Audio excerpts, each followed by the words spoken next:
আসসালামু আলাইকুম আমার প্রাণপ্রিয় ভাই ও বোনেরা। অনেকদিন পর একটা ভিডিও বানাইতে যাচ্ছি। কালকে যখন ফেসবুকটা খুললো বেশ খুশি খুশি লাগতেছিল, সবারই খুশি লাগছে, কারণ 18-19 তারিখে বন্ধ হইলো। তারপরে প্রায় 11-12 দিনের বেশি সময়ের পর ফেসবুকটা খুললো। খোলার আনন্দের পরে কিছু লোকের দেখে দুঃখের সীমা নাই। অনেক মানুষ বিভিন্ন কারণে দুঃখ করতেছে, আবার অনেক মানুষ বিভিন্ন কারণে খুশি হইতেছে। আবার খোলার সাথে সাথে কি বলবো ভাই, মানুষ যে এত ডেঞ্জারাস হইতে পারে। কি এর এক আছে না, ভাতের হোটেলের যে মালিক ভাই, হোটেলের যে মালিক, তার নাকি কি এর যে একটা ভিডিও ভাইরাল হয়েছে যে কি জানি সমস্যা, হেডা লইয়া যে একটা তুলপার ফেসবুকে।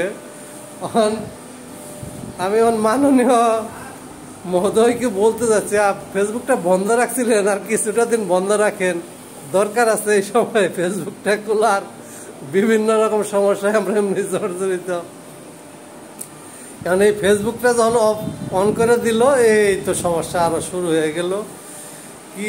কি অবস্থা ভাই, কথা বলতেছে ছোট, কথাই বলতেছে কিভাবে সম্ভব। এই হোটেলের মালিকের তো 12টা বাজে গেছে ভাই। তা আপনারাই বলেন, এই মুহূর্তে কি ফেসবুকটা খোলা ঠিক হয়েছে? কয়েকদিন বন্ধ রাখলে কি কোনো সমস্যা হইতো আমাদের? দেখি না, অনেকদিন ধরে একটা অভ্যাসে পরিণত হয়েছে।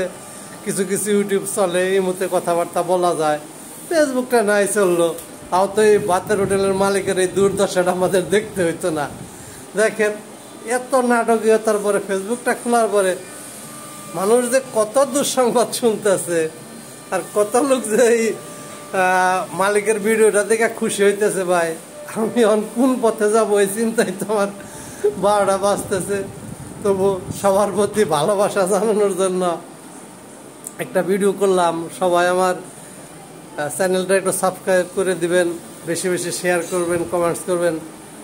সবাইকে আমার সাথে থাকার জন্য এবং আমার ভিডিও দেখার জন্য আবারও প্রীতি ও শুভেচ্ছা জানিয়ে আজকের মতো এখানে আমার ভিডিওটা শেষ করছি। আসসালামু আলাইকুম ওয়া রাহমাতুল্লাহি ওয়া বারাকাতুহু।